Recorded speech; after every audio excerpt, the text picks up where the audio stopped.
Junior here, and today I've got a very special guest. I've got a friend from a long, long time ago, and we both started out, I think, just about 25 years ago in this. About that, yeah. It is, and you know, the coolest part, I haven't seen you for probably 10 years, and it seems like you were here yesterday. Yeah, and I didn't age it any bit, you know. Still. Not a bit, neither have I. I mean, we're still, look at us. We're still looking, you know, trim and like we're young studs. No kidding. But, okay, so this is cool. Now, you have managed some of the coolest companies in the whole motorcycle industry. And I'm going to go back a little bit. And you started with a company called Custom Chrome. Yeah, Junior, I'm a lucky guy, man. You know, I started in this thing like when I was in my early 20s. You know, I had the pleasure to create a company in Europe that ended up being called Custom Chrome Europe. Back then, Custom Chrome was like the Coca-Cola of the industry, right? And they didn't have much in Europe back then. No, there wasn't much. And it was really hard to get parts, too. Yeah. And that's when we started to meet, and I came out to the U.S. shows, and then eventually they moved me over and ended up running the company. Never went back, other for, you know, vacation and fun. But well, yeah, it's fun to vacation, but I don't know if I'd want to live there all the time and do all this. The great thing about living in Germany is Italy is really close. Italy's bitching. Yeah. Italy's bitching. So now, fast forward to a company that I know everybody, you're all going to know this company, Kuryakin. So then you came back here to the United States and you managed company Kuryakin. Now, so tell me about those days. How you know, you changed and you went to something else really, really cool that we're going to talk about in a second. So I learned a lot there. You know, I took over from Tom Watt, who was a founder of Kuryakin, and I was working at Mac, and they sent me out to Wisconsin to run the company. And I had an amazing team, but big shoes to fill. Right, and a lot of changes back then. You know, Mac was going through changes, but we were pumping out a lot of cool products, and like I said, I learned a ton. I think I had something to offer to the team, but I learned a lot, and I still, you know, like even looking back now, I think I went back smarter than I got there. So it was a great time. Now you're with somebody that I don't know if everybody's heard of, but they're gonna hear about it. And one of I was at a show one time, and some of the most brilliant motorcycles, works of art that I've ever seen were made by a company called Kodlin.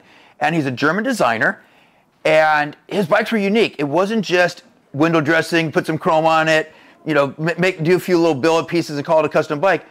He had a motor in backwards in a bike that ran. Everything he did was engineered beyond your wildest dreams. I stared at these bikes for hours, and now you have teamed up. You've brought your business expertise, your marketing expertise, to a brilliant designer, and now we've got Kodlin. Yeah. Okay, so tell me a little bit. So I'm just looking at this stuff. I mean, just these risers are different. They do not look like the Me Too movement that we see all day long, every day. You know, here, I did another one. I ball milled the edge. Wow. Tell me, what is the background? How's this all coming together? Well, you know, the brand actually goes back, as you said, you know, there was Kodlin in Europe. The brand goes back to 1984. So Fred Kodlin started a business over there, and he was just the bike builder of Europe. He made crazy, amazing pieces of art, and they worked. You know? And he won everything. Whenever he came here, he won everything. Red Soul shows, left and right. Yeah. And I've known Fred forever. So when I was done at Mac and wanted to be my own boss, I moved back to California with my family.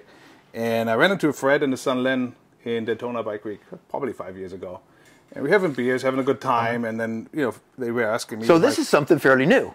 It is really new. We you know, we came up with the idea 5 years ago, and then basically half a year later we started in my garage. So his son, Len Kodlin, who grew up in the business, he got design in his DNA. He built his first custom bike when he was like 15 years old, right? He can design. He can manufacture, he can paint. Kind of like Corey Ness and Arlen Ness and Zach Ness. Very similar. You know, passed from generation to generation, brilliance in the motorcycle industry. It's in their DNA, man. It really is, yeah. So that's something I can do, but I got the business background in our industry. So Len and I felt it would be a great idea to bring it to the U.S. And we said, let's start a company. And we started Kodlin USA just shortly after. I got to tell you, everything I'm looking at here is fantastic. I'm looking at a seat here that you've teamed up with Mustang and designed a seat that, I mean, I want to put one of these on my bike. It is just absolutely cool. I'm looking at your pegs here. Engine guards, yeah. Engine guard and peg. I'm looking at your floorboards. Okay, everything I see here is just cool. Yeah, you know, we like to do things a little different. We call it the Kodlin way, right? Everything is high-end manufacturing, cutting-edge design. Len got that nice European twist, but of course he understands the American market. And we just come out with products that are a little different, you know, from simple stuff like lowering kits that work for your Softails, for your Sportster S, for your Pan America, to the beautiful machined risers. We get a lot of compliments. These are beautiful. Details. Yeah, these are beautiful. Yeah, man. And just across the board, lighting is a huge category for us because our product, our lights, our turn signals, when they're on the bike and it's turned off, they kind of disappear. You don't see them. They're so small and they're bright. Yeah, you turn them on and they're boom, bright. There they are. Wow. Now, my biggest question is traditionally the European products, the cool stuff designed in Europe has not been available here in the United States. Yeah, and it's because of cost to make it there, freight, exchange rate, all that stuff. And it's a hassle. I mean, you call Germany and you order a part, they're 9 hours ahead of you, right? Yeah, and you get it a month later. Exactly. So that's why we said if we want to do this right, we got to headquarter it here. We got to have inventory in stock.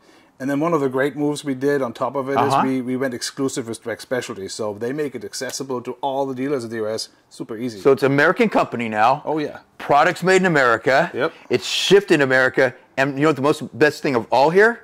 It's available at Lifestyle Cycles. Here you go. You can just go online to our lifestylecycles.com now and order it and have it in just a few days, not waiting a month to come from Europe. Yeah. So I feel like we haven't seen this in a while, but when I got back in here, I felt it was like half a century, man. You built this thing up like it's nothing else. I'm really impressed. Wow. It's really cool. Man, I'm excited. I want to go over all these products, and so this is going to be an exciting hour for me here. But listen, thank you for being here. Thank you for doing this. And of course. Now you and I are just going to start drooling over this stuff. Right Thanks on, buddy. everybody. Man, it's good seeing you here. Same here. Thank you. All righty. Well, wait.